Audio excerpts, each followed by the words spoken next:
नमस्कार दोस्तों, my self Neeraj Kumar. Welcome to competition Mitra. आज हम देखने वाले हैं 72nd बीपीएससी के पॉइंट ऑफ व्यू से बीपीएससी ने जितने भी प्रीवियस ईयर में एंशिएंट हिस्ट्री से प्रश्न पूछे हैं उनका हम एनालिसिस देखते हैं। तो स्टार्ट करते हैं। क्वेश्चन नंबर 1, भारत में पशुपालन एवं कृषि के प्राचीनतम साक्ष्य प्राप्त हुए हैं। तो ये प्राचीनतम साक्ष्य कहाँ से प्राप्त हुए हैं? ये मेहरगढ़ से प्राप्त हुआ है, अप्रोक्स 7000 बीसी के आसपास। और ये मेहरगढ़ कहाँ पे स्थित है? पाकिस्तान में स्थित है। क्वेश्चन नंबर नेक्स्ट देखते हैं। नेक्स्ट क्वेश्चन नंबर 2, निम्नलिखित में किसको कैल्कोलिथिक, ये ध्यान रखना, कैल्कोलिथिक का संबंध है कॉपर एज सिविलाइजेशन से, और कॉपर एज सिविलाइजेशन को हिंदी में कहते हैं ताम्रपाषाण युग। नेक्स्ट क्वेश्चन नंबर 3, प्रथम मानव जीवाश्म, क्या मानव जीवाश्म भारत की किस नदी घाटी से प्राप्त हुआ? तो ये मानव जीवाश्म जो है भारत की नर्मदा घाटी से प्राप्त हुआ है। नेक्स्ट क्वेश्चन नंबर 4, निम्नलिखित में किस राज्य में भीमबेटका, तो भीमबेटका कहाँ है? भीमबेटका रायसेन डिस्ट्रिक्ट ऑफ मध्य प्रदेश, तो ये मध्य प्रदेश में स्थित है। क्वेश्चन नंबर 5, मैच करना है। एक साइड हमें नवपाषाणकालीन स्थल दिए हुए हैं और दूसरे साइड उनके स्टेट्स दिए हुए हैं। तो जब हम इसे मैच करते हैं तो देखते हैं कौन सा कहाँ पे है। पहला उतनूर है, उतनूर कहाँ है? उतनूर तेलंगाना में है। दूसरा चिरांद, चिरांद कहाँ है? बिहार में है। तीसरा गुफकराल, गुफकराल कहाँ है? कश्मीर में है। और चौथा पायमपल्ली, पायमपल्ली तमिलनाडु में। तो इस हिसाब से मैच कर लेना। क्वेश्चन नंबर 5 हो गया। क्वेश्चन नंबर 6, एक साइड हमें कॉपर एज सिविलाइजेशन के स्थल दिए हुए हैं और दूसरी साइड नदियां दी हुई हैं, तो मिलाना है। तो अहाड़ कौन सी है? अहाड़ बनास है। कायथा, कायथा काली सिंध, स्वालदा है, सावलदा लिखा हुआ, स्वालदा होता है। ये ताप्ती, और मालवा नर्मदा। तो मैच कर लेना। नेक्स्ट क्वेश्चन नंबर 7, सिंधु सभ्यता निम्नलिखित में किस युग में पड़ती है? बहुत इजी क्वेश्चन है, आद्य ऐतिहासिक युग में पड़ती है, तो देख लेना। क्वेश्चन नंबर 8, सिंधु घाटी सभ्यता की सबसे महत्वपूर्ण, क्या पूछा? सबसे महत्वपूर्ण। तो ऑप्शन है पक्की ईंट से बनी इमारत, ये तो है। दूसरा प्रथम असली मेहराब, नहीं, असली मेहराब तो बलबन मतलब मेडाइवल में आ जाता है। पूजा स्थल मिलते हैं, कला और वास्तुकला का भी परिचय होता है। तो इसमें उपयुक्त में से एक से अधिक is the right answer. Question number 9, किस शहर को मिनी हड़प्पा के नाम से जाना जाता है? क्या? मिनी हड़प्पा। तो मिनी हड़प्पा को, लोथल को मिनी हड़प्पा के नाम से जाता है। लोथल कहाँ स्थित है? गुजरात में स्थित है। और गोदीवाड़ा का साक्ष्य कहाँ मिला है? लोथल में मिला है। और एक की ये पोर्ट सिटी है हड़प्पन सिविलाइजेशन की, ये भी याद रखना है। क्वेश्चन नंबर 10, निम्नलिखित में कौन सा एक हड़प्पा का बंदरगाह है? ये तो हमने अभी देखा था, लोथल हड़प्पा का एक बंदरगाह है। नेक्स्ट क्वेश्चन आते हैं, क्वेश्चन नंबर 11, निम्नलिखित में कौन सा हड़प्पा कालीन स्थल गुजरात में है? लोथल गुजरात में है। कालीबंगा कहाँ है? कालीबंगा राजस्थान में। डाबरकोट कहाँ है? डाबरकोट बलूचिस्तान में। राखीगढ़ी कहाँ है? राखीगढ़ी हरियाणा में। क्वेश्चन नंबर 12, दुनिया की सर्वाधिक प्राचीनतम सभ्यता कौन सी है? तो ये मेसोपोटामिया, इराक की सभ्यता जो है दजला फरात नदी के किनारे, ये सबसे प्राचीन सभ्यता है, 5000 बीसी के आसपास। ये देख लीजिए, 70th बीपीएससी का क्वेश्चन है। क्वेश्चन नंबर 13, निम्नलिखित में कौन सा जानवर सिंधु घाटी सभ्यता के लोगों को नहीं पता था? ध्यान रखना, नहीं पूछा है। बैल, बैल के बारे में सिंधु घाटी सभ्यता के लोगों को पूर्णतः जानकारी थी। हाथी के बारे में भी जानकारी थी। घोड़ा के ऊपर मतभेद चलता है, लेकिन कमीशन ने इसका आंसर घोड़ा ही दिया है। कुछ इतिहासकारों का मानना है कि घोड़ा का साक्ष्य मिला था, कुछ इतिहासकारों का मानना है कि घोड़ा का साक्ष्य नहीं मिला था। तो कमीशन ने इसे बी माना है, तो हम भी बी मानेंगे। नेक्स्ट क्वेश्चन नंबर 14 है, निम्नलिखित में किस हड़प्पा कालीन स्थल से टेराकोटा, टेराकोटा का साक्ष्य दो जगह से मिला है? एक तो कालीबंगा, कालीबंगा कहाँ है? राजस्थान में। और एक बनवाली, बनवाली कहाँ है? हरियाणा में। तो इसका आंसर हो जाएगा उपयुक्त में एक से अधिक। नेक्स्ट क्वेश्चन नंबर 15, ये इस साइड आ जाओ। निम्नलिखित में किस हड़प्पा नगर में जुते हुए खेत, तो जुते हुए खेत कहाँ मिले? ये कालीबंगा में मिले। कालीबंगा कहाँ है? राजस्थान में।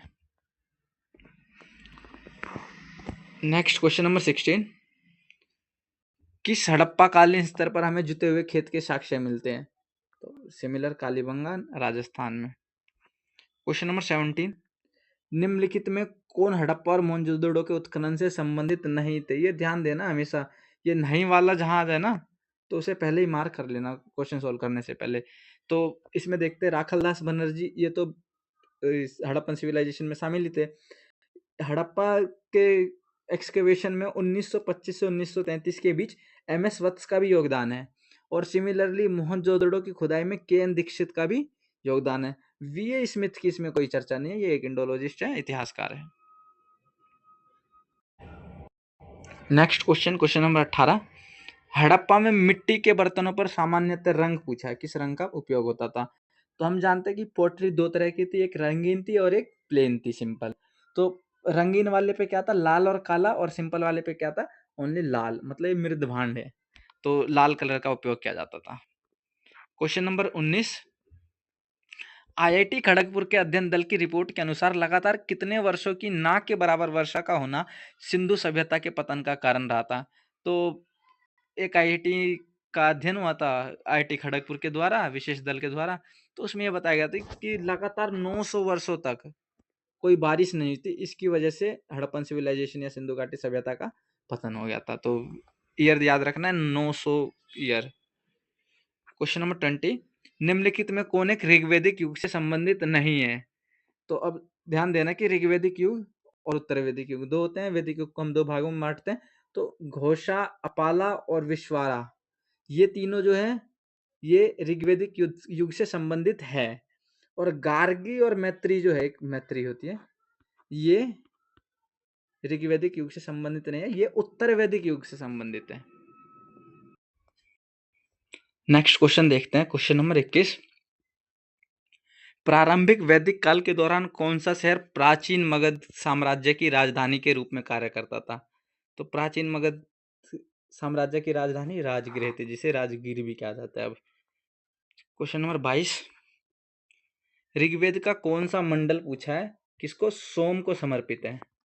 सोमदेव को कौन सा मंडल समर्पित है? सोमदेव को नोवा मंडल समर्पित है, किसका? ऋग्वेद का। क्वेश्चन नंबर 23, ऋग्वेद संहिता का नोवा मंडल, फिर से वही क्वेश्चन आ गया रिपीट, तो ये किसे समर्पित है? सोम और इसे पे पर नामांकित देवता। क्वेश्चन नंबर 24, गायत्री मंत्र किस पुस्तक में मिलता है? तो गायत्री मंत्र की चर्चा ऋग्वेद के तीसरे मंडल में मिलती है। नेक्स्ट क्वेश्चन नंबर 25, किस काल में अछूत की अवधारणा को स्पष्ट रूप से उद्गत हुई थी? तो जैसा कि हम जानते हैं कि उत्तर वैदिक काल में जो था वर्ण विभाजन हो गया था, मतलब समाज को 4 वर्णों में बांट दिया गया था, ब्राह्मण, क्षत्रिय, वैश्य और शूद्र। लेकिन जो धर्मशास्त्र का समय आया था, उसमें जाति की अवधारणा ऊपर आ गई थी और अछूत, छूत अछूत का हिसाब चलने लगा था। तो ये धर्मशास्त्र के समय में इसका आंसर हो जाएगा। नेक्स्ट क्वेश्चन नंबर 26, भारतीय उपमहाद्वीप में लोहे का प्रयोग। तो जैसा हम जानते हैं कि महाजनपद एरा से थोड़ा सा पहले लोहे का प्रयोग माना जाता है, क्योंकि महाजनपद बने ही थे मेनली कि लोहे का अधिक प्रयोग होने लगा था। तो महाजनपद का स्टार्टिंग कब से होता है? 600 बीसी। और इतिहासकारों का मानना है कि भारतीय महाद्वीप में लगभग 1000 बीसी से लोहे का प्रयोग किया जा रहा है। तो 1000 बीसी उधर रख लो, मतलब 1000 ईयर उधर रख लो और 2000 ईयर इधर, तो इसका आंसर हो जाएगा 3000 ईयर्स। लेकिन हमें ऑप्शन में ऐसा तो कुछ है नहीं, ऑप्शन में 9000, 12000, 6000, लेकिन आंसर होगा 3000, तो इसलिए हम इसे करेक्ट करेंगे, उपयुक्त में से कोई नहीं। नेक्स्ट क्वेश्चन नंबर 27, एक बोगज गोई के बारे में पूछा है। बोगज गोई क्या है? बोगज गोई एक इंस्क्रिप्शन है, और ये इंस्क्रिप्शन हमें कहाँ से मिला? ये सेंट्रल एशिया से मिला है। इसमें मेनली क्या है, इसमें ना जो हमारे वैदिक देवी देवता है उनका वर्णन मिलता है, तो यही ऑप्शन राइट हो जाएगा। वहां जो अभिलेख प्राप्त हुआ है उनमें वैदिक देवी एवं देवताओं का वर्णन मिलता है। नेक्स्ट क्वेश्चन नंबर 28, प्रसिद्ध 10 राजाओं का युद्ध, जिसे 10 राजन वॉर बोलते हैं, किस नदी के तट पर लड़ा गया था? तो ये पारुष्णी, जिसे रावी नदी कहते हैं, तो रावी नदी के तट पर लड़ा गया था, जिसमें भरतों के राजा सुदास की विजय हुई थी। नेक्स्ट क्वेश्चन नंबर 29, उत्तर वैदिक काल के दौरान रचित किस प्राचीन भारतीय ग्रंथ में दार्शनिक, भजन और ब्रह्मांड विज्ञान और नैतिकता पर चर्चाएं शामिल है? तो ये उपनिषद में है ये सारी चीजें। Question number 30। अब ये बुद्धिज्म से स्टार्ट हो गया है। पहला क्वेश्चन है, गौतम बुद्ध का जन्म पूछा है, तो जन्म कहाँ हुआ था? जन्म लुम्बिनी में हुआ था, नेपाल में। Next question number 31। Mahatma Buddha ने अपना पहला धर्म चक्र परिवर्तन किस स्थान पर दिया था? तो सबसे पहले जानते हैं धर्म चक्र परिवर्तन क्या होता है। धर्म धर्म चक्र परिवर्तन जो है, महात्मा बुद्ध को ज्ञान की प्राप्ति हुई, उसके बाद जहां उन्होंने अपना पहला उपदेश दिया, क्या पहले उपदेश को धर्म चक्र परिवर्तन के नाम से जाना जाता है। तो ये कहाँ दिया था इन्होंने? ये सारनाथ में दिया था। Next question number 32। Gautam Buddha ने अपना प्रथम उपदेश, सिमिलर क्वेश्चन आगे कहाँ दिया था? सारनाथ में दिया था। Question number 33। बोध गया में किसे ज्ञान की प्राप्ति हुई? तो ये सबको पता है, बोध गया में गौतम बुद्ध को ज्ञान की प्राप्ति हुई थी साल वृक्ष के नीचे। Question number 34। मैच करना है स्तंभ 1 को स्तंभ 2 से। सबसे पहले जन्म कहाँ हुआ था?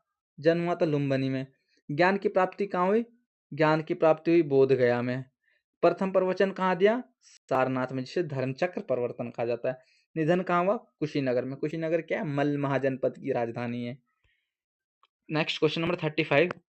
कौन सी बौद्ध संगीति बिहार में आयोजित नहीं की गई थी? तो सबसे पहले हम टोटल बौद्ध संगीति देख लेते हैं।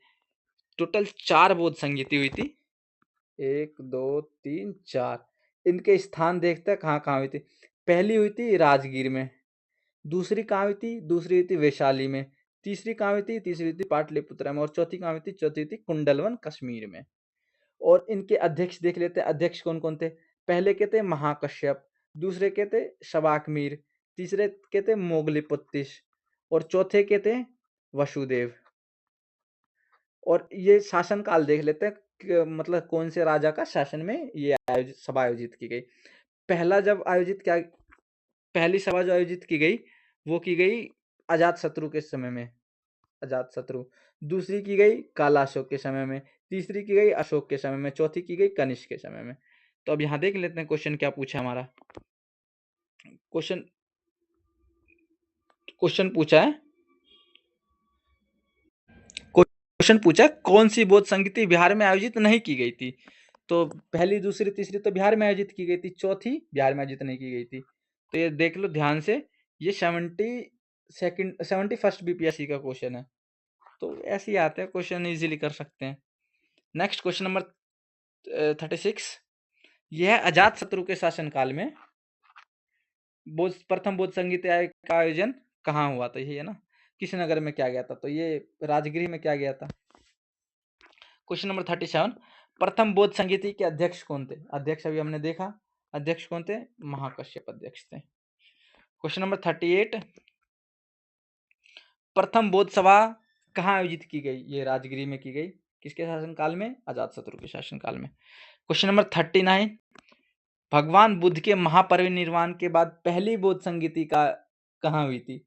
तो महापरिनिर्वाण क्या? महापरिनिर्वाण है कि गौतम बुद्ध की मृत्यु को महापरिनिर्वाण के नाम से जाना जाता है। और इसके बाद पहली बौद्ध संगीति कहाँ हुई थी? राजगृह में हुई थी। किसके किसके नेतृत्व में? अजातशत्रु के शासनकाल में। Next question number 40। कनिष्क के शासनकाल में बौद्ध सभा किस नगर में आयोजित किया गया? तो कनिष्क के शासनकाल में कौन सी बौद्ध सभा हुई थी? चतुर्थ हुई थी। और चतुर्थ कहाँ हुई थी? कुंडलवन कश्मीर में हुई थी। Next question number 41। इनमें से किस शासक ने चतुर्थ बौद्ध संगीति कश्मीर में आयोजित की? फिर से आगे चतुर्थ बौद्ध संगीति कनिष्क के द्वारा। Question number 42। अशोक के शासनकाल में बौद्ध सभा किस नगर में आयोजित की गई? तो अशोक के शासनकाल में तृतीय बौद्ध सभा आयोजित की गई। और तृतीय बौद्ध सभा कहाँ आयोजित की गई? ये पाटलिपुत्रा में आयोजित की गई। Question number 43। तृतीय बौद्ध सभा किस स्थान पर बुलाई गई? सेम क्वेश्चन आ गया, पाटलिपुत्रा में अशोक के शासनकाल में। Question number 44। महात्मा बुद्ध को महापरिनिर्वाण कहाँ हुआ? महापरिनिर्वाण मतलब महात्मा बुद्ध की मृत्यु कहाँ हुई? तो कुशीनगर में हुई, मलमा जनपद की राजधानी में। Question number 45। त्रिपिटक किसकी धार्मिक पुस्तक है? त्रिपिटक बौद्ध धर्म की धार्मिक पुस्तक है। इसमें 3 पिटक शामिल है, सुत्त पिटक, विनय पिटक, अभिधम पिटक। ये ध्यान रखना, विनय पिटक में जो है मॉन्क्स के भिक्षुओं के नियम कानून की चर्चा है कि कैसे इसमें प्रवेश किया जाए, कैसे रहा जाए, इन सब से रिलेटेड नियम कानून है। क्वेश्चन नंबर 46, निम्नलिखित में कौन महायान बौद्ध धर्म और हीनयान बौद्ध धर्म के बीच मूलभूत अंतर का प्रतिनिधित्व करता है? तो हमें मूलभूत अंतर जानना है, महायान और हीनयान में क्या था। तो महायान और हीनयान कब बटे थे? चतुर्थ बौद्ध संगीति के बाद दो भागों में विभाजित हो गए। इसमें हीनयान का कहना था कि हम बुद्धा के ओल्ड फिलोसफी पे चलेंगे, और महायान का कहना था कि हम इसमें परिवर्तन चाहते हैं और करेंगे। तो मेनली यही है कि उसके बाद देवी देवताओं की मूर्ति पूजा हो गई। महायान ने क्या किया? बुद्धा को एक देवता के रूप में पूजना शुरू किया। तो यही हो जाएगा option number C right answer, देवी देवताओं की मूर्ति का पूजा करना।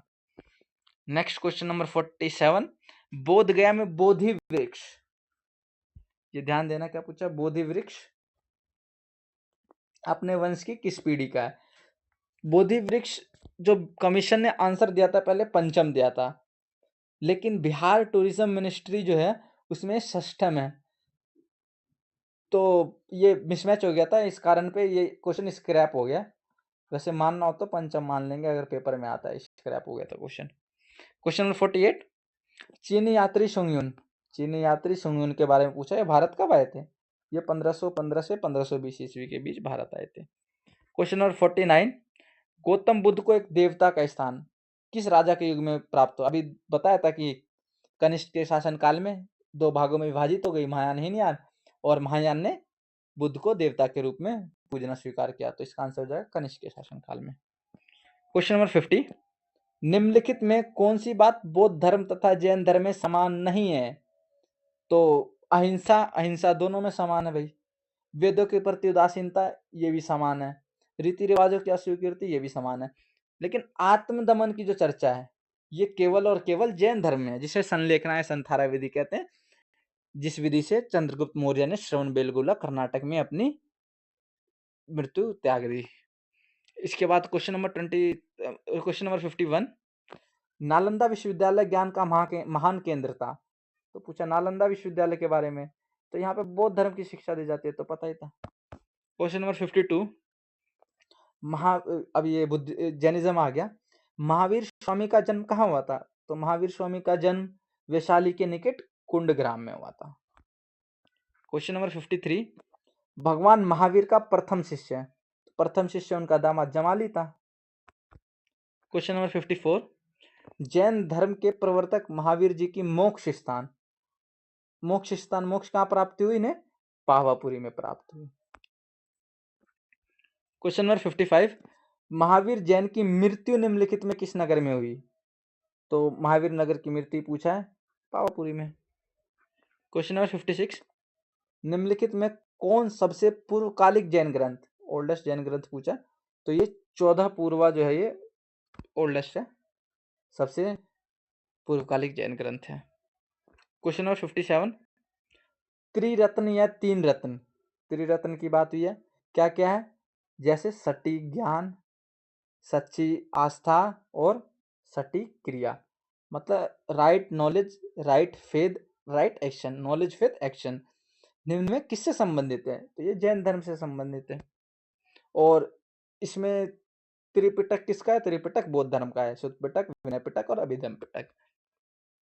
क्वेश्चन नंबर 51, आजीविक संप्रदाय के संस्थापक पूछे, तो ये मखली गोशाल संस्थापक है आजीविक संप्रदाय के। क्वेश्चन नंबर 59, पाटलिपुत्रा में बुलाई गई प्रथम जैन संगीति के अध्यक्ष कौन थे? तो जैसा कि हम जानते हैं टोटल 2 जैन संगीति हुई थी, जो पहली पाटलिपुत्रा में हुई थी और दूसरी गुजरात में हुई थी। तो पहले जैन संगीति के अध्यक्ष स्थूलभद्र थे। क्वेश्चन नंबर 60, निम्नलिखित में राजाओं में किसका जैन धर्म के प्रति अधिक झुकाव था? तो जैन धर्म, खारवेल जो चेदे डायनेस्टी के एक शक्तिशाली राजा थे, उनका झुकाव जैन धर्म की ओर था। दशरथ तो मौर्य डायनेस्टी से, बृहद्रथ ये भी मौर्य डायनेस्टी से अंतिम शासक, तो ये तो बुद्धिज्म वाले हैं। क्वेश्चन नंबर 61, वह स्थान जहां महावीर ने पूर्ण आध्यात्मिक ज्ञान केवल्य वह स्थान जहां महावीर ने पूर्ण आध्यात्मिक ज्ञान केवल्य प्राप्त किया। केवल्य क्या कहते हैं? जब आध्यात्मिक का पूर्ण ज्ञान हो जाता है उसे केवल्य कहते हैं।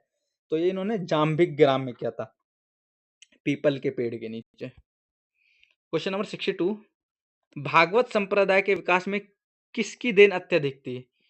भागवत संप्रदाय किसके समय में फला फूला था? ये गुप्त साम्राज्य के समय में फला फूला था। क्वेश्चन नंबर 63, नाथ पंथियों, सिद्धों और योगियों ने भक्ति धर्म को किस क्षेत्र में लोकप्रिय बनाया? तो ये उत्तर भारत का जो क्षेत्र में, इसमें इनने भक्ति धर्म बनाया था।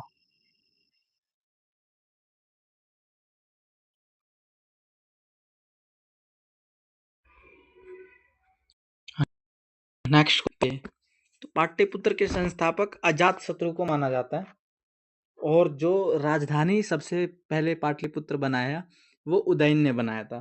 तो यहाँ पे अजात शत्रु है नहीं, तो क्वेश्चन रॉन्ग है। नेक्स्ट, क्वेश्चन नंबर 65, पाटलिपुत्र को किस शासक ने सर्वप्रथम अपनी राजधानी, तो राजधानी किसने बनाया था? राजधानी उदयन ने बनाया था। तो ये क्वेश्चन भी रॉन्ग है। क्वेश्चन नंबर 66, किस शासक ने अपनी राजधानी पाटलिपुत्र में स्थानांतरित की थी? तो यहाँ पे मिलेगा मैं उदयन। क्वेश्चन नंबर 67, निम्नलिखित में किस राजा ने पाटलिपुत्र बसाया था? तो पाटलिपुत्र बसाना जो जाना जाता है, अजातशत्रु को जाना जाता है। क्वेश्चन नंबर 68, किस शासक द्वारा सर्वप्रथम पाटलिपुत्र की राजधानी के रूप में चयन किया गया? तो ये उदयन के द्वारा चयन किया गया। नेक्स्ट, क्वेश्चन नंबर 69, प्राचीन काल में गंगा के दक्षिण क्षेत्र को क्या कहा जाता था? जैसे मान लो ये, एक सेकंड, ये बिहार वाला ये रीजन है, तो यहाँ से गंगा जाती है, इसके नीचे वाले क्षेत्र को मगध के नाम से जाना जाता है। तो यहाँ पे मगध तो है नहीं, तो उपयुक्त में से कोई नहीं राइट आंसर हो जाएगा। क्वेश्चन नंबर 70, प्रथम मगध साम्राज्य का उत्कर्ष किस शताब्दी में हुआ था? तो मगध साम्राज्य पूछा है, तो मगध साम्राज्य पे सबसे पहली डायनेस्टी कौन सी थी? हर्यंक वंश की, और इन्हें कब रूल किया? 544 BC। तो शताब्दी कौन सी हो गई? ये शताब्दी हो गई छठी शताब्दी ईसा पूर्व। क्वेश्चन नंबर 71, निम्नलिखित में किस महान शासक ने प्राचीन बिहार में हर्यंक वंश, आगे क्वेश्चन, हर्यंक वंश की स्थापना किसने की थी? बिंबिसार ने। और बिंबिसार के बाद इसका पुत्र अजातशत्रु बना था, अजातशत्रु के बाद उदयन बना था। ये इसे पितृहंता वंश भी कहा जाता है, क्योंकि पुत्र ने अपने पिता को मारकर गद्दी की प्राप्ति की। क्वेश्चन नंबर 72, मगध की राजधानी राजगीर का प्राकृत नाम क्या था? तो इसका प्राकृत नाम क्या था? राजगृही। क्वेश्चन नंबर 73, इस साइड आ गया, ये हमें सूची 1 को सूची 2 से मिलाना है। तो एक साइड हमें दे रखे महाजनपद और दूसरी साइड उनकी राजधानियां। तो मल्ल महाजनपद की राजधानी क्या थी? कुशीनगर। अंग की क्या थी? अंग की चंपा थी। गंधार की क्या थी? गंधार की तक्षशिला थी। और वत्स की कौशाम्बी थी। तो ये मिला लेना, इजी है। नेक्स्ट, क्वेश्चन नंबर 74, विश्व का पहला गणतंत्र वैशाली में किसके द्वारा स्थापित किया गया था? तो ये लिच्छवियों के द्वारा स्थापित किया गया था। सिमिलर 75 क्वेश्चन भी सिमिलर ही है। ईसा पूर्व छठी सदी में विश्व की प्रथम गणतंत्र व्यवस्था, जो डेमोक्रेटिक सिस्टम है, ये कहाँ की गई थी? तो ये वैशाली में लिच्छवियों के द्वारा की गई थी। क्वेश्चन नंबर 76, मगध की प्रारंभिक राजधानी क्या थी? मगध की प्रारंभिक राजधानी राजगृह गिरिव्रज थी। क्वेश्चन नंबर 77, प्राचीन महाजनपद मगध की प्रथम राजधानी, तो प्रथम राजधानी वही है, राजगिरी है, राजगीर कह लो। तो इसमें तो उपयुक्त में से कोई नहीं।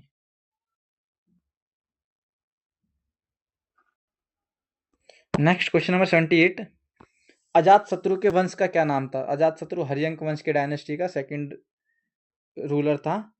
पहला बिंबिसार था, बिंबिसार का पुत्र अजात शत्रु था, जो अपने पिता की हत्या कर राजगद्दी पर बैठा था।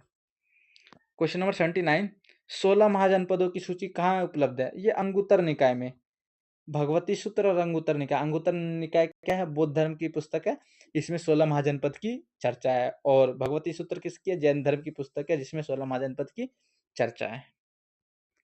क्वेश्चन नंबर 80, ये आ गया, प्रोद्योत कहाँ का राजा था?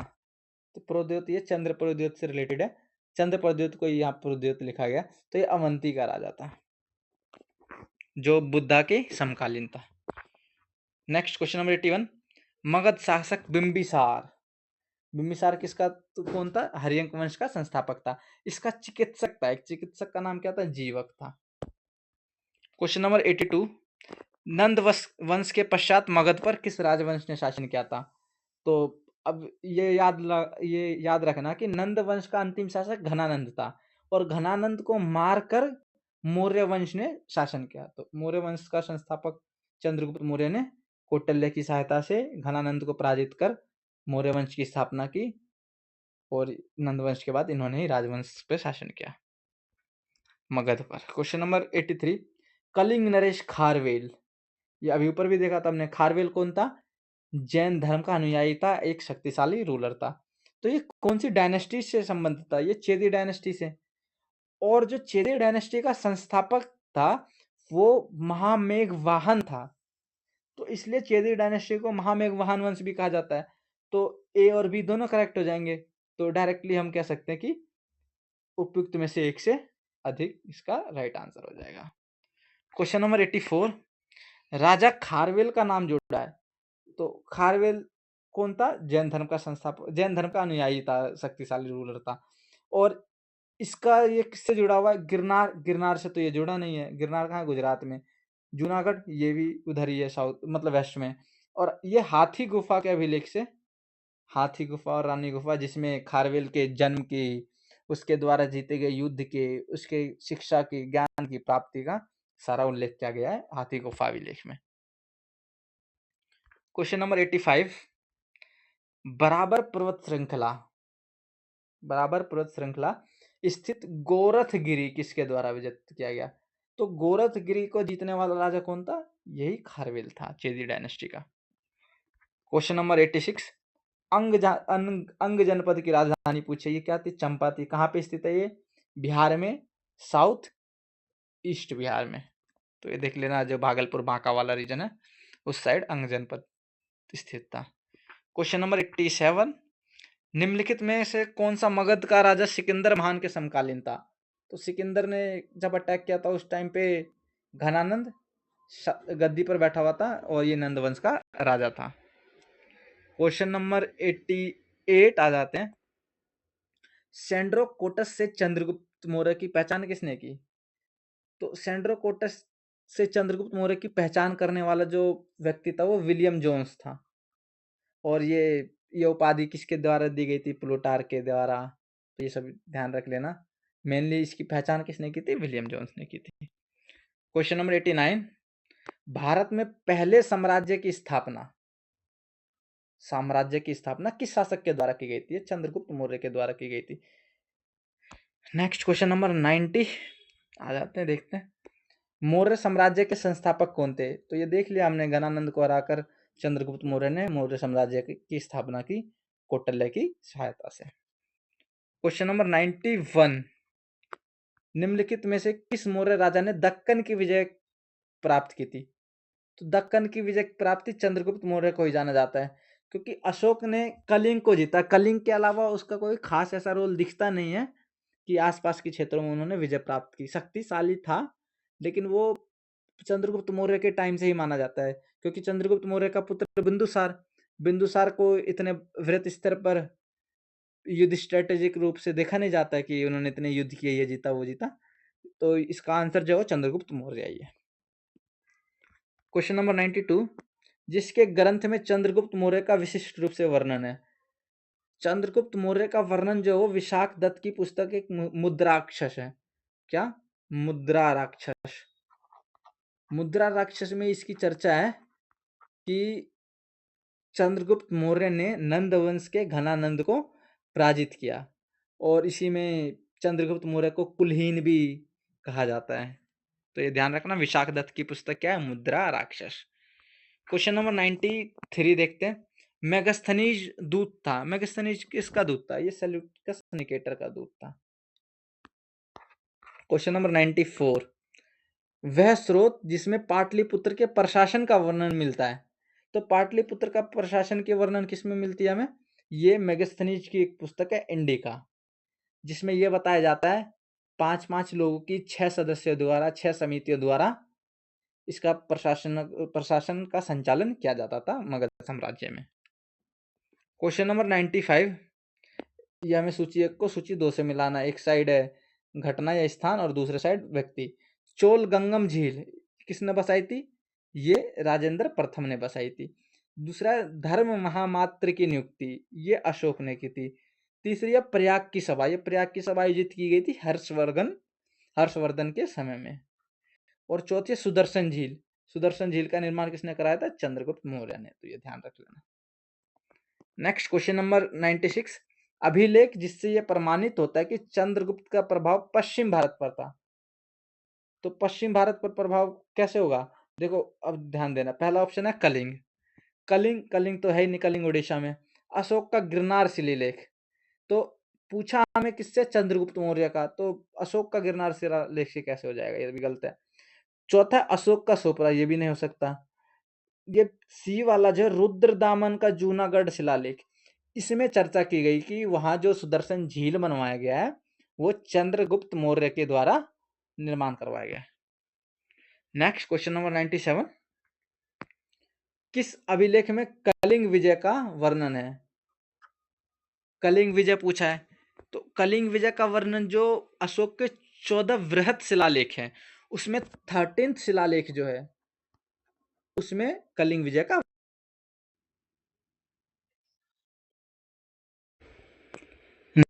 नेक्स्ट क्वेश्चन है, कौन सा क्षेत्र अशोक के साम्राज्य में सम्मिलित नहीं था? तो ध्यान देना, नहीं पूछा है। तो अफगानिस्तान तो सम्मिलित था ही। ये जब देखा होगा कि जब उसकी पुत्री का विवाह होता है यहाँ पे, तो उसके बाद दहेज में जो मिलता है वो अफगानिस्तान सम्मिलित था। बिहार में तो शासन ही था, मगध में कलिंग जीता ही था।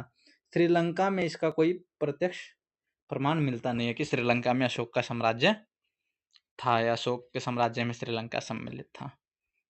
क्वेश्चन नंबर 99, केवल वह स्तंभ जिसमें अशोक ने स्वयं को मगध का सम्राट बताया है, मगध का सम्राट उन्होंने भाब्रू स्तंभ अभिलेख में बताया है।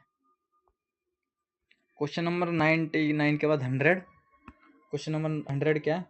अशोक के धम्म का मूल संदेश क्या है? राजा के प्रति वफादारी, ठीक है। शांति एवं अहिंसा, ठीक है। बड़ों का सम्मान, ठीक है। धार्मिक सहनशीलता, ठीक है। तो इसका आंसर हो जाएगा उपयुक्त में से एक से अधिक। क्वेश्चन नंबर 101,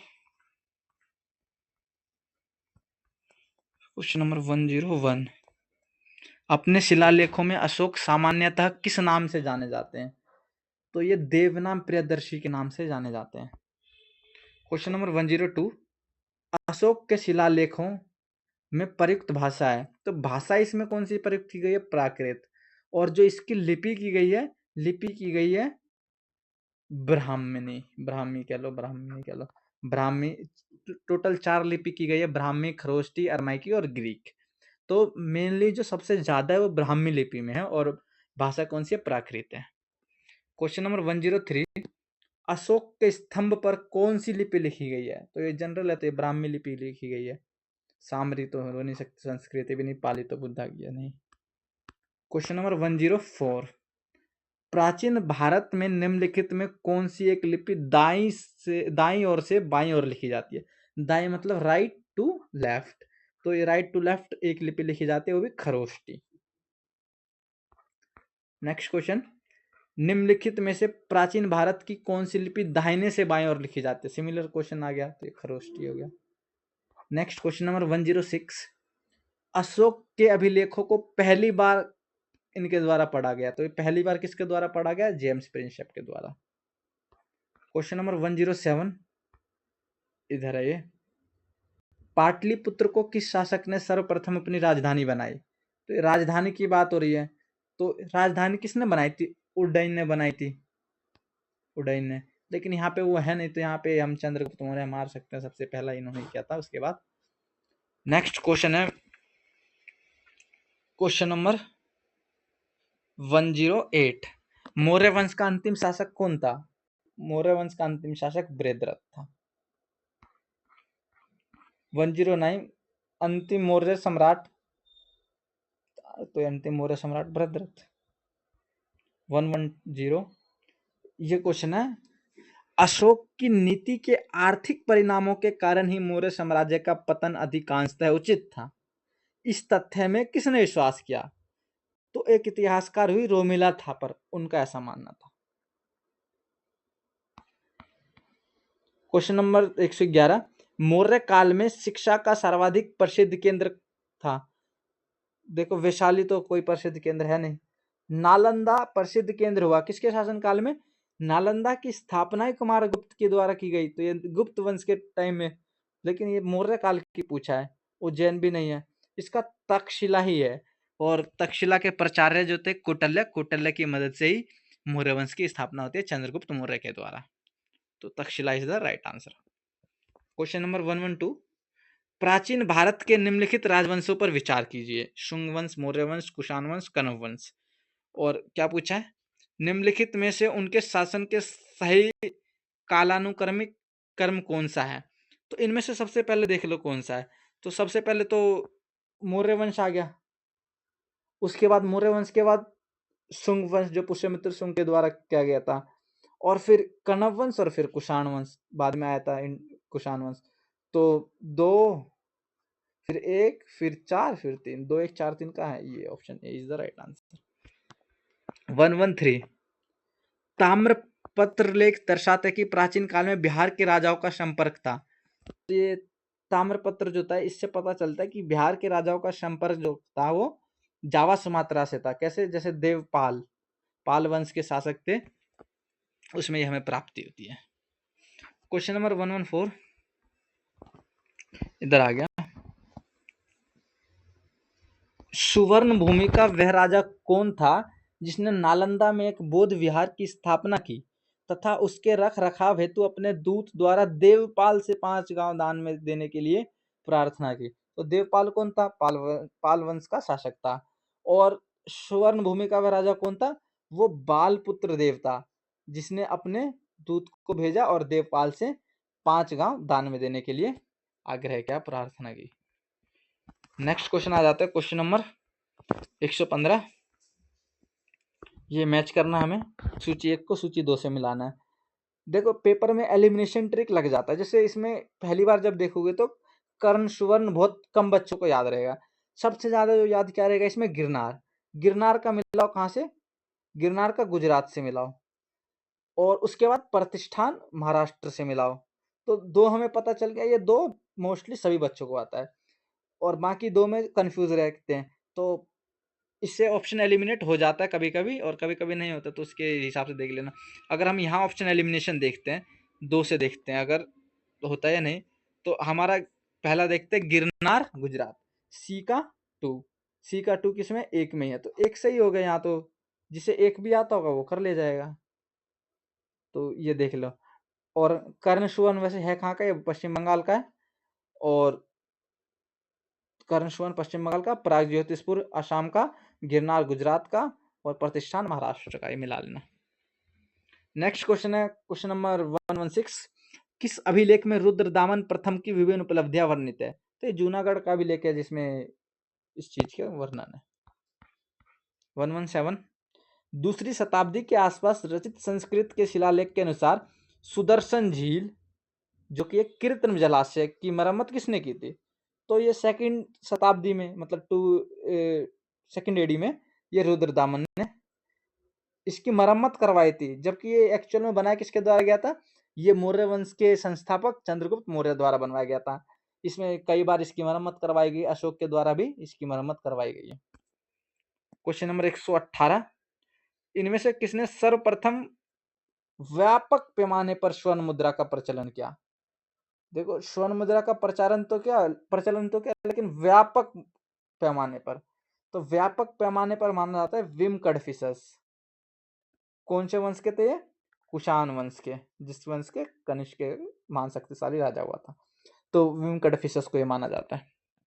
क्वेश्चन नंबर 119, पूर्व गुप्त काल में शीशे के सिक्कों की एक बड़ी संख्या जारी की गई। शीशे के सिक्कों के लिए किसको याद किया जाता है? सातवाहन वंश, जो मातृसत्तात्मक वंश था।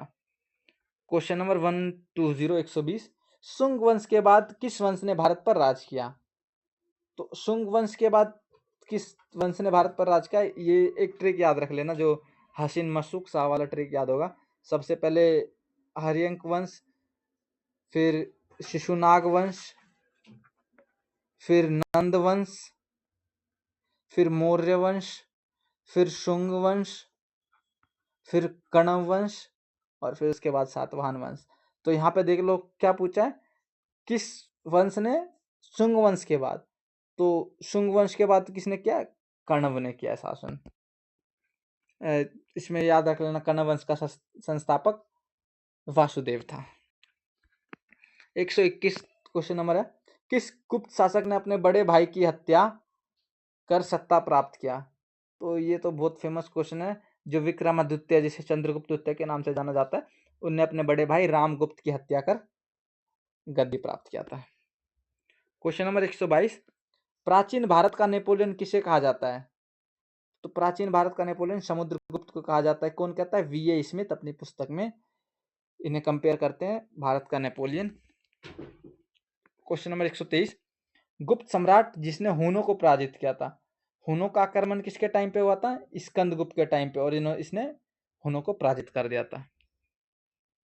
क्वेश्चन नंबर 124, नालंदा विश्वविद्यालय का संस्थापक। तो नालंदा विश्वविद्यालय का संस्थापक जो शक्रादित्य जिसे कुमारगुप्त के नाम से जाना जाता है, उन्होंने किया था। क्वेश्चन नंबर 125, नालंदा विश्वविद्यालय की स्थापना का युग है। तो ये कुमारगुप्त गुप्त वंश का शासक है। क्वेश्चन नंबर 126, निम्नलिखित में से कौन सा नालंदा विश्वविद्यालय में आचार्य नहीं थे। ये देखो आचार्य, नागार्जुन आचार्य थे। कौटल्य, कौटल्य तो मौर्य वंश से पहले ही तक्षशिला के प्राचार्य थे ना, तो कौटल्य तो हो नहीं सकता, तो इसका आंसर हो जाएगा कौटल्य। कौटल्य कहाँ के थे, तक्षशिला के आचार्य थे। 127, नालंदा विश्वविद्यालय किस लिए प्रसिद्ध था। सबसे मेन इसमें जो इसकी प्रसिद्धि थी वो धर्म दर्शन था, वो भी बौद्ध धर्म का, बुद्धिज्म धर्म दर्शन। क्वेश्चन नंबर 128, इधर है, इस साइड देखो। क्वेश्चन नंबर 128 क्या, 12वीं शताब्दी के अंत तक नालंदा महाविहार का पतन हो गया। ये तो बिल्कुल सही बात है, सही बात है। 1198 एडी में बख्तियार खिलजी द्वारा नालंदा विश्वविद्यालय का ध्वंस कर दिया गया। दूसरा है, महावीर को राजकीय प्रश्रय मिलना बंद हो गया। ये भी ठीक है। अब इसमें हमें बताना कि कौन सा सही है, गलत है, कैसे भी है। देखो इसमें स्टेटमेंट ए और आर दोनों सही है, इसमें कोई त्रुटि है नहीं, लेकिन स्टेटमेंट 2 जो है वो एक ही व्याख्या तो नहीं करता है ना। इसका मेन क्या है, नालंदा महाविहार का पतन क्यों हो गया, क्योंकि 1198 में बख्तियार खिलजी द्वारा इसका ध्वंस कर दिया गया, और महाविहार को राजकीय प्रश्रय मिलना बंद हो गया। ए और आर दोनों सही हैं, लेकिन आर जो है एक ही सही व्याख्या नहीं करता है ना, तो ऑप्शन बी जो हो जाएगा इसका राइट आंसर हो जाएगा। नेक्स्ट क्वेश्चन है क्वेश्चन नंबर 129, निम्नलिखित कथनों पर विचार कीजिए। पहला कथन क्या है, फाहियान एक चीनी तीर्थयात्री रहता, ठीक है, जो हर्ष के शासन काल में भारत आया था। ये तो गलत है बिल्कुल। फाहियान किसके शासन काल में आया था, ये चंद्रगुप्त द्वितीय के शासन काल में, जिसे विक्रमादित्य भी कहा जाता है। दूसरा स्टेटमेंट है, हुएनसांग एक चीनी बौद्ध भिक्षु थे। ये भी ठीक है, हुएनसांग जिन्होंने चंद्रगुप्त द्वितीय के शासनकाल के दौरान भारत का दौरा किया। ये भी गलत है। चंद्रगुप्त द्वितीय ने, ये हर्षवर्धन, मतलब ये वाला चीज उल्टा हो गया है। जो फाहियान था वो आया था चंद्रगुप्त द्वितीय के समय, और हुएनसांग जो आता है वो हर्षवर्धन के समय। तो इसमें पूछा कौन सा सही है, तो कोई सा सही नहीं है भाई, इसमें उपयुक्त में से कोई नहीं, मार दो answer, option D is the right answer here. Question number 130, प्रसिद्ध चीनी यात्री फाहियान ने किसके शासनकाल में भारत की यात्रा की। अब ये मैंने ऊपर देखा, फाहियान कब आया था, विक्रमादित्य मतलब चंद्रगुप्त द्वितीय के टाइम पीरियड में। क्वेश्चन नंबर 131, चीनी यात्री सुंगयुन ने भारत की यात्रा की थी। ये क्वेश्चन तो रिपीट हो गया। सुंगयुन हमने ऊपर भी देखा था, कब आया था ये, 515 से 520 ईस्वी एडी में। नेक्स्ट क्वेश्चन नंबर 132, नगरों का क्रमिक पतन किस काल की एक महत्वपूर्ण विशेषता थी। ये बहुत इंपॉर्टेंट क्वेश्चन है। नगरों का पतन कब प्रारंभ हुआ, तो ये गुप्त काल के टाइम पे ना नगरों का पतन प्रारंभ होने लग गया। क्वेश्चन नंबर 133, निम्नलिखित में से कौन सा बंदरगाह गुप्त काल में उत्तर भारतीय व्यापार के लिए उपयोगी किया जाता था। तो इसमें जो कल्याण तो नहीं था, ताम्रलिप्ति ये बंगाल का बंदरगाह है, ये इसका यूज किया जाता था। भड़ोच गुजरात का है, ये भी किया जाता था। कैम्बे का भी प्रयोग किया जाता था। तो इसका आंसर हो जाएगा उपयुक्त में से एक से अधिक। क्वेश्चन नंबर 134, किस शासक वंश ने मंदिरों एवं ब्राह्मणों को सबसे अधिक ग्राम अनुदान किए थे। गुप्त वंश के शासकों द्वारा सबसे अधिक ग्राम अनुदान दिया गया था। क्वेश्चन नंबर 135, गुप्त युग में भूमि की राजस्व दर क्या थी? तो ये 1/6 थी, ये तो याद रखना। नेक्स्ट क्वेश्चन है 136, धर्मशास्त्र में भू राजस्व की दर क्या है? धर्मशास्त्र में भी सिमिलर ही 1/6 जो गुप्त साम्राज्य में थी। 137 क्वेश्चन नंबर, किस प्रकार की भूमि को अप्रहत कहा जाता था? 12 प्रकार की भूमि में विभाजित किया गया। अप्रहत मतलब होती है जंगली भूमि, जिसपे उपज नहीं की जाती है, तो हो जाएगा बिना जोती हुई जंगली भूमि। नेक्स्ट क्वेश्चन है, मैच करना है। ये अमरकोश के पुस्तक में इसकी चर्चा है, अलग अलग प्रकार के भूमि की। तो सबसे पहला उर्वरा उपजाऊ, ये तो ठीक है। दूसरा है मरु, मरु रेगिस्तान, ये भी ठीक है। तीसरा है घास, मतलब शादबला जो है वो घास, ये भी ठीक है। और चौथा है देवामात्रिक वर्षा से सिंचित, देवमात्रिक वर्षा से सिंचित। इसमें क्या, ये चारों सही है, उपयुक्त में से एक से अधिक। ये देखो 70th प्री का क्वेश्चन है, ये ध्यान रखना। अब क्वेश्चन नंबर 139, प्रसिद्ध इलाहाबाद प्रशस्ति का लेखक कौन था? इलाहाबाद प्रशस्ति में किसकी चर्चा है? ये समुद्रगुप्त की चर्चा है। और इनका कवि कौन था? इनका कवि था हरिसेन। तो हरिसेन ने इलाहाबाद प्रशस्ति लिखा है। क्वेश्चन नंबर 140, निम्नलिखित में किस वंश के शासकों को पुराणों में श्री प्रवर्त्य कहा गया है? तो श्री प्रवर्त्य इक्ष्वाकु वंश को कहा गया है। क्वेश्चन नंबर 141,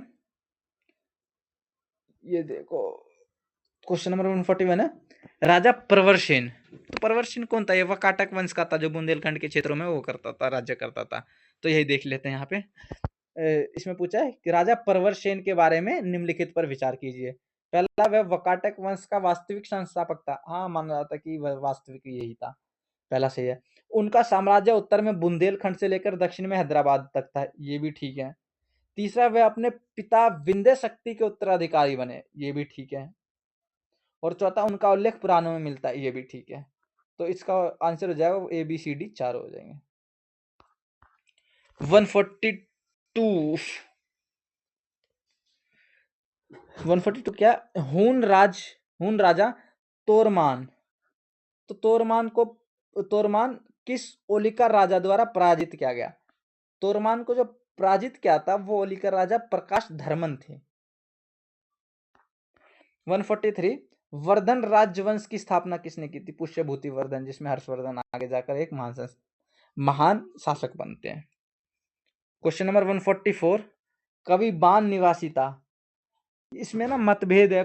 कुछ इतिहासकारों का मानना है कि बान जो थे वो बिहार से थे, और कुछ का मानना होता है यूपी से थे। तो इसमें बहुत मतभेद है। और यूपी में भी कन्नौज, कानपुर के पास जो इलाका पड़ता है, उपयुक्त में से कोई नहीं, इसका आंसर हो जाएगा। क्वेश्चन नंबर 145, हर्षवर्धन के शासन काल में किस चीनी यात्री ने भारत की यात्रा की थी? तो ये हुएनसांग हो जाएगा। फाइयान कब की थी? चंद्रगुप्त द्वितीय के समय पे।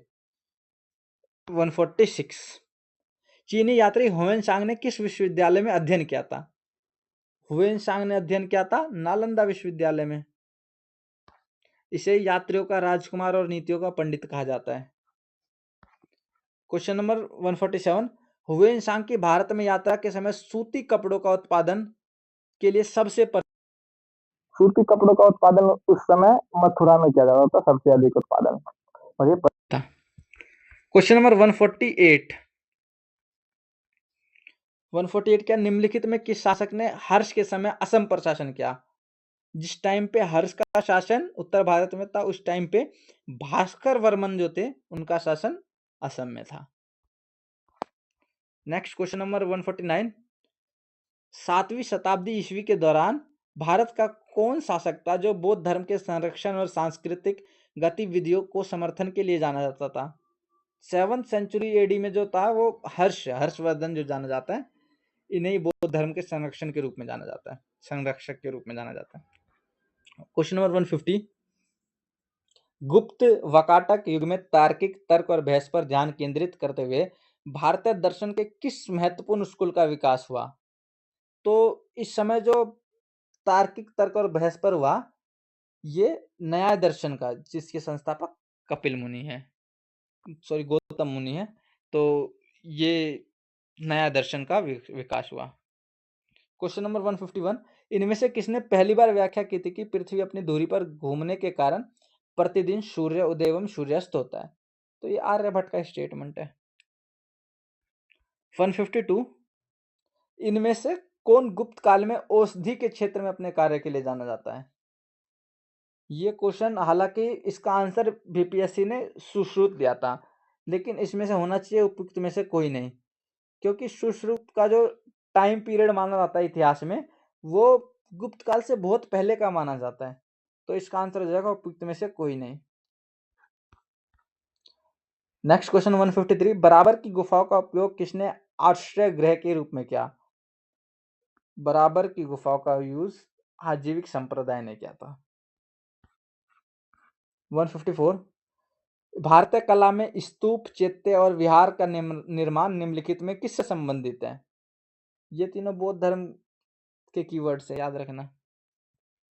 155, खजुराहो मंदिर स्थापत्य के निर्माण में सहयोगी थे। तो ये चंदेल डायनेस्टी जो थी वो खजुराहो मंदिर में सहायता की थी इन्होंने। और ये कहाँ पे खजुराहो मंदिर? ये मध्य प्रदेश के छतरपुर डिस्ट्रिक्ट में है। 156, कला की गंधार शैली निम्न समय में फली फूली। गंधार शैली जो है ये उत्तर भारत में फली फूली है, और ये कहां पर फली फूली है? कुषाण के समय में, कनिष्क के समय में। 157, बुद्ध की प्राचीनतम प्रतिमा किस शैली में प्राप्त होती है? ये गंधार शैली में ही प्राप्त होती है। 158, ये इंपॉर्टेंट क्वेश्चन है, ये 70th का क्वेश्चन है सर, जहां तक याद आ रहा है मुझे। झांसी के पास देवगढ़ का मंदिर और इलाहाबाद के पास गढ़वा मंदिर में बनी मूर्तियां किस कला के महत्वपूर्ण अवशेष हैं? ये गुप्त कला के महत्वपूर्ण अवशेष है, ये ध्यान रखना। 10 अवतार मंदिर जो है, एक देवगढ़, ये झांसी का देवगढ़ और प्रयागराज का गढ़वा मंदिर, ये गुप्त काल की गुप्त कला में सम्मिलित है। 159, बोधिसत्वा पद्मपानी की पेंटिंग स्थित है। ये भी ध्यान रख लेना, अजंता में स्थित है। स्टैटिक क्वेश्चन है ये, याद रहेगा, डायरेक्ट करोगे नहीं तो सीधा बाहर। नेक्स्ट क्वेश्चन है, निम्नलिखित में अभिलेखों में किसमें विधवा दहन? तो ये विधवा दहन जो चर्चा है, ये ना गुप्त साम्राज्य में एक अभिलेख लिखा गया था भानुगुप्त के समय में, एरन अभिलेख कहा जाता है, एरन स्तंभ अभिलेख, उसमें विधवा दहन की चर्चा है। तो ऑप्शन सी इसका राइट आंसर हो जाएगा, भानुगुप्त का एरन स्तंभ अभिलेख। 161 क्वेश्चन नंबर, बराबुदुर विश्व में सबसे अद्भुत स्तूप है और इसकी मूर्ति और मूर्तिकला किसका शानदार उदाहरण है? तो ये कहाँ है बराबुदुर? ये इंडोनेशिया में है, और ये इंडिया और जावा कला का एक महत्वपूर्ण उदाहरण है, भारत और जावा कला। चीनी स्रोत के अनुसार श्रीलंका के शासक मेघवर्मन ने गया में बौद्ध मंदिर बनाने की अनुमति के लिए निम्नलिखित में से किस गुप्त राजा के पास एक मिशनरी भेजा था? तो समुद्रगुप्त के पास इन्होंने एक मिशनरी भेजा था, जिसमें समुद्रगुप्त ने अनुमति दे दी कि वहां पे आप बौद्ध मंदिर बना सकते हैं। नेक्स्ट क्वेश्चन नंबर 163, चोल वंश का संस्थापक कौन था? विजयालय चोल को चोल वंश का संस्थापक माना जाता है, राजा राजा प्रथम एक शक्तिशाली शासक हुए। 164, चोल कला किसके लिए प्रसिद्ध थी? तो ये पंचायती राज सिस्टम जो देखते हैं, ये चोल कला से ही प्रेरित है, ग्राम पंचायत और विलेज असेंबली। 165, कौन सा मध्यकालीन भारतीय साम्राज्य व्यापक स्तर पर स्थानीय स्वशासन के लिए प्रसिद्ध था? सिमिलर आ गया, स्थानीय स्वशासन। तो स्थानीय स्वशासन के लिए कौन प्रसिद्ध था? चोल शासक। नेक्स्ट क्वेश्चन है, कैलाशनाथ मंदिर किस वंश ने और किस राज्य में बनाया गया? सबसे पहले तो ध्यान रखना, कैलाशनाथ मंदिर जो है ये है तमिलनाडु में, और इसकी स्थापना जो करवाई गई है वो पल्लव शासक के द्वारा करवाई गई है। तो देख लो कहाँ पे पल्लव शासक, और साथ में तमिलनाडु। ऑप्शन सी राइट हो जाएगा। अगला क्वेश्चन आ जाओ, निम्नलिखित में कौन सा मंदिर कांचीपुरम का तमिलनाडु में, और ये कौन सा मंदिर है? यहाँ पे रामानाथ स्वामी का मंदिर है, अरुलमिगु रामानाथ स्वामी मंदिर। 168, तंजावुर में बृहदेश्वर मंदिर, ये भी ध्यान रखना भाई, बृहदेश्वर मंदिर का निर्माण किसने करवाया था? ये राजराज फर्स्ट चोल डायनेस्टी के शासक ने करवाया था। और इंपॉर्टेंट क्वेश्चन है, ध्यान रखना, शक्तिशाली शासक हुआ। 169 निम्नलिखित में से चेर राजवंश की राजधानी क्या थी? राजधानी पूछे किसकी? चेर वंश की, तो इसकी कुरूर थी। 170 निम्नलिखित राजवंशों में किसका उल्लेख संगम साहित्य में नहीं हुआ? ये ध्यान रखना, नहीं पूछा है।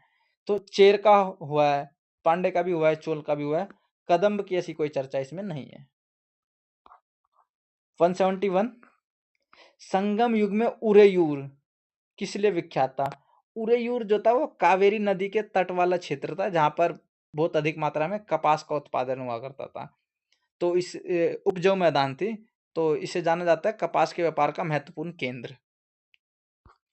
172 दक्षिण भारत के मंदिरों के आकर्षक द्वार को क्या कहा जाता है? गोपुरम कहा जाता है। 173 रोमन साम्राज्य से व्यापारिक संबंध किसने स्थापित किए? तो ये चेर वंश ने रोमन साम्राज्य से स्थापित किए। 174 फारसी यात्री अब्दुल रज्जाक भारत में किस राजा के शासनकाल में आता है? देवव्रत द्वितीय के शासनकाल में। सारे स्टैटिक टॉपिक से ये एक बार पढ़ लो, रिवाइज करते रहो, हो जाएगा। 175 निम्न में किस भारतीय दर्शन ने परमाणु सिद्धांत का प्रतिपादन किया? परमाणु सिद्धांत का प्रतिपादन जो वैशेषिक दर्शन जो कनाद के द्वारा दिया गया था, जिसमें कहा जाता है कि परमाणु सबसे सूक्ष्मतम भाग है या अंग है। कालिदास के कुमार संभव, पहले तो याद रख लेना कि कुमार संभव किसकी पुस्तक है? कालिदास के द्वारा रचित पुस्तक है। इसमें जो है किस पौराणिक चरित्र के जन्म की कहानी है? इसमें भगवान शिव और उनकी पत्नी पार्वती के पुत्र कार्तिकेय के जन्म की कहानी है। नेक्स्ट क्वेश्चन है मुद्रा राक्षस के लेखक कौन है? ये हमने पहले ही देखा था, जिसमें चंद्रगुप्त मौर्य के जन्म की उनके द्वारा उपलब्ध की गई इन सब की चर्चा है। तो ये विशाख दत्त की पुस्तक है। नेक्स्ट क्वेश्चन है मेगास्थनीज की पुस्तक का नाम क्या है? अर्थशास्त्र, ये तो कौटिल्य की है। ऋग्वेद, ये तो हो नहीं सकती। इंडिका ही मेगास्थनीज की पुस्तक है। 179 इंडिका के लेखक कौन है? मेगास्थनीज। 180 ये मैच करना है हमें।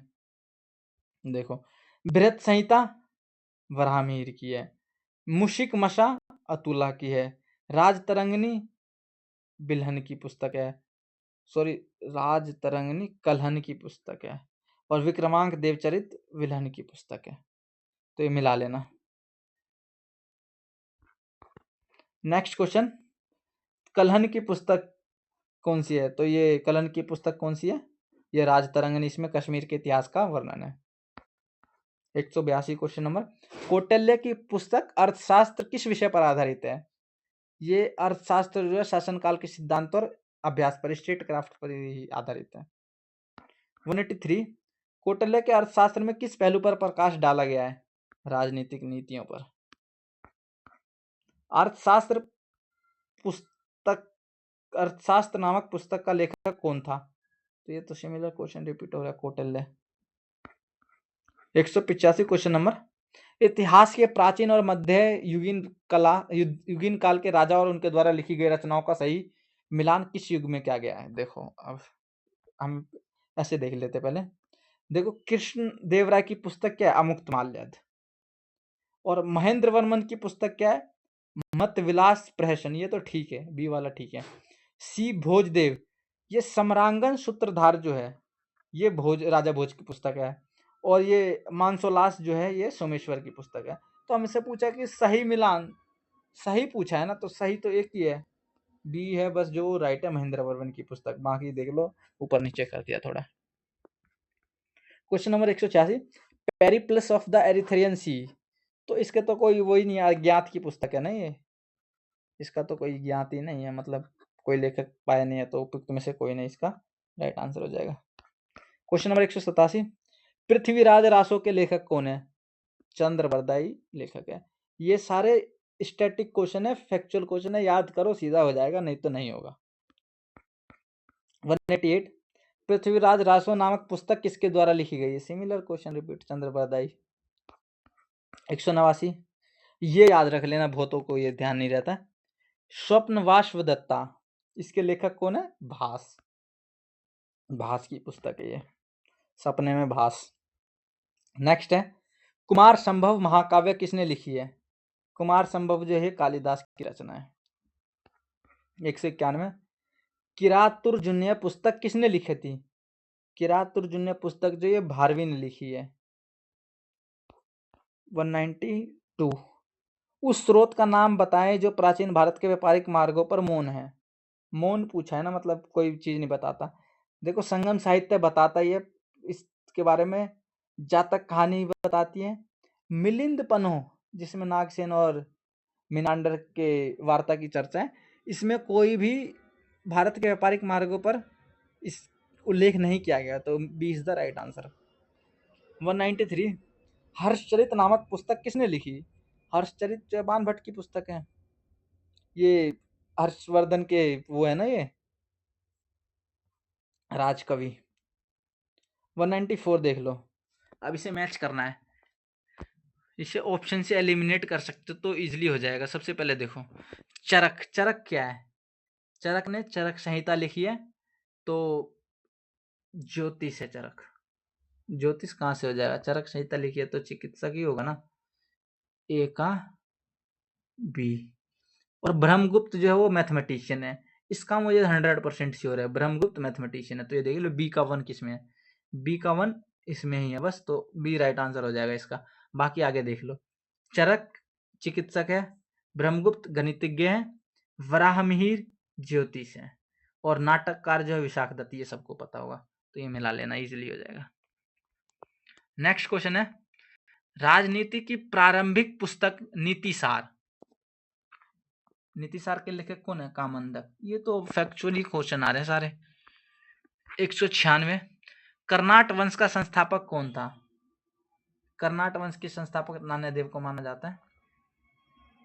ये मेनली जो इसका साम्राज्य था, राज्य था, ये उत्तर बिहार के क्षेत्र में था, मिथिला वाले क्षेत्र में। क्वेश्चन नंबर 197, कर्नाट वंश का अंतिम शासक कौन था? हरि सिंह। अब ये देखो, क्वेश्चन नंबर 198, बिहार में विक्रमशिला विश्वविद्यालय के संबंध में निम्नलिखित कथनों पर विचार कीजिए। और एक बार सबसे पहले नीचे देख लो कि गलत पूछा है, कौन सा गलत है। पहला स्टेटमेंट है, ये बिहार के वर्तमान बांका, ये बांका में नहीं है, ये भागलपुर में है। जिसने बिहार स्पेशल पढ़ा होगा उसे याद होगा। सेकंड पॉइंट है इसका, इसकी स्थापना पाल वंश के राजा गोपाल प्रथम, गोपाल नहीं, ये धर्मपाल है। तीसरा है, बौद्ध धर्म का व्रजयान संप्रदाय यहाँ फला फूला, ये तो ठीक है। चौथा, यहाँ खगोल विज्ञान, तर्कशास्त्र, कानून, व्याकरण और दर्शन जैसे अन्य विषय भी पढ़ाए जाते, तो ये भी ठीक है। हमें पूछा गलत कौन सा, तो एक और दो गलत है। नेक्स्ट क्वेश्चन नंबर 99, विक्रमशिला नामक प्राचीन विश्वविद्यालय की स्थापना बंगाल के किस शासक ने की? तो ये धर्मपाल ने की है। नेक्स्ट क्वेश्चन नंबर 200, विक्रमशिला विश्वविद्यालय किसके द्वारा स्थापित किया गया? धर्मपाल। 201, विक्रमशिला शिक्षा केंद्र के संस्थापक कौन है? धर्मपाल। नेक्स्ट 202, मैथिली भाषा का विकास निम्नलिखित में से किसके शासनकाल के दौरान शुरू हुआ? तो ये कर्नाट राजवंश जो मिथिला क्षेत्र में होता है, उन्हीं के शासनकाल में किया जाता है। नेक्स्ट क्वेश्चन नंबर 203, ओदंतपुर शिक्षा केंद्र निम्न में से किस राज्य में अवस्थित था? तो ये भी बिहार में अवस्थित था। क्वेश्चन नंबर 204, कश्मीर का अकबर, तो ये याद रख लेना, जैनुल आबिदीन, सुल्तान जैनुल आबिदीन को कश्मीर का अकबर कहा जाता है, क्योंकि अकबर के समक्ष इन्होंने कार्य किए थे। तो ये हमारा हो गया टोटल 204 क्वेश्चन है, ये एंशिएंट हिस्ट्री के आज तक के बिहार पब्लिक सर्विस कमीशन द्वारा जितने भी प्रश्न पूछे गए सभी के आंसर्स हमने देख लिए गए। और ये इम्पोर्टेंट है 72nd बीपीएससी के लिए तो है ही है। जो बच्चे टीआरई 4 भी देना चाह रहे हैं, अभी भर्ती आई नहीं है, आने वाली है, तो टीआरई 4 वालों के लिए भी बहुत उपयोगी है। साथ में बिहार दरोगा वाला भी इसे बिहार दरोगा वाले बच्चे भी इसे देख सकते हैं। ये बिहार पॉइंट ऑफ व्यू से बहुत इंपॉर्टेंट क्वेश्चन है, जो बिहार के सुप्रीम बॉडी के द्वारा पूछा गया है। तो ये बाकी कमीशंस द्वारा भी पूछा जा सकता है। तो इसलिए सभी बच्चों को बहुत ध्यान से इसे करना है। तो आज जैसे हमने एंशिएंट हिस्ट्री एक वन शॉट में देखा टोटल, ऐसे ही हम आगे चल के किसी लेक्चर में मेडाइवल का भी पूरा देखेंगे वन शॉट में।